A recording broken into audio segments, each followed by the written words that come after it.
நகர்ப்புற கல்விக்கு தரும் முக்கியத்துவத்தைப் போல கிராமப்புற கல்விக்கு முக்கியத்துவம் வர வேண்டும் என முதலமைச்சர் பொறுப்பேற்ற விஜய்க்கு கிராமத்து மாணவி முதல் கோரிக்கை விடுத்துள்ளார். தென்காசி மாவட்டம் கடையம் அருகே உள்ளது தோரணமலை முருகன் கோவில். மிகவும் பிரசித்தி பெற்ற இந்த கோவிலில் கல்விக்கு முக்கியத்துவம் அளிக்கப்பட்டு வருகிறது. இந்த நிலையில் கோவில் அடிவாரத்தில் மாணவ மாணவிகளுக்கு நூலகம் அமைக்கப்பட்டுள்ளது. இதில் நாள்தோறும் எண்ணற்ற மாணவ மாணவிகள் தினசரி நாளிதழ் மற்றும் புத்தகங்களை படித்து செல்கின்றனர். தோரணமலை பரம்பரை அறங்காவலர் செண்பகராமன் பள்ளி மாணவ மாணவிகளுக்கு பல்வேறு வகையில் படிப்புக்கு உதவிகளை செய்து வருகின்றனர். இந்த நிலையில் தமிழ்நாட்டில் புதிய முதலமைச்சராக பொறுப்பேற்றிருக்கும் விஜய்க்கு முத்துமாலைபுரம் பகுதியைச் சேர்ந்த 10ஆம் வகுப்பு மாணவி ஒரு கோரிக்கை விடுத்துள்ளார். நகர்ப்புற கல்விக்கு கொடுக்கும் முக்கியத்துவத்தைப் போலவே கிராமப்புற பள்ளிக்கும் கல்விக்கும் முக்கியத்துவம் அளிக்க வேண்டும் எனவும் இதற்காக தனி அதிகாரி அல்லது அமைச்சரை நியமனம் செய்து தர வேண்டும் என அவர் முதலமைச்சருக்கு கோரிக்கை விடுத்துள்ளார்.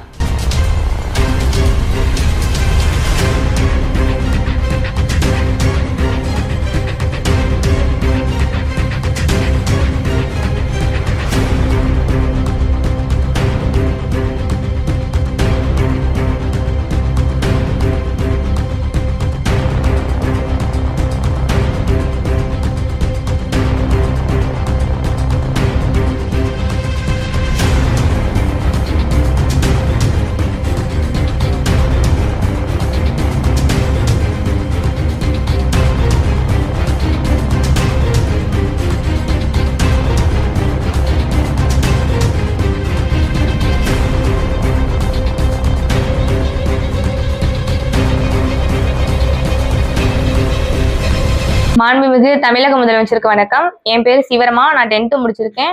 நாங்க முத்துமலைபுரத்தில் உள்ள மாலைநேர படிப்பத்திலிருந்து வந்திருக்கோம். நாங்க எப்பவுமே விடுமுறைனா தோரணமலை அடிவாரத்தில் உள்ள நூலகத்தை பயன்படுத்துவோம். அதே போல இன்னைக்கும் பயன்படுத்தியிருக்கோம்.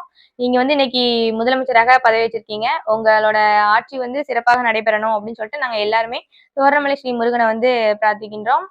பொதுவாகவே நகரங்களில் உள்ள கல்வியை வச்சு பார்க்கும்போது கிராமங்களில் உள்ள கல்வி ரொம்ப கம்மியா இருக்க மாதிரி இருக்கு. அதுக்கான வளர்ச்சிகளை நீங்க நிறைய நடவடிக்கைகள் எடுக்கணும்னு சொல்லிட்டு நாங்க எல்லாரும் கேட்டுக்கொள்கின்றோம்.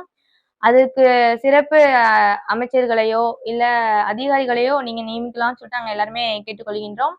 பொதுவா நாங்க கிராமங்கள்ல இருந்து பள்ளி கல்லூரிகளுக்கு சொல்லும் பொழுது பேருந்து வசதி கம்மியாக இருக்கு. ரொம்ப நெருக்கடியா இருக்கு.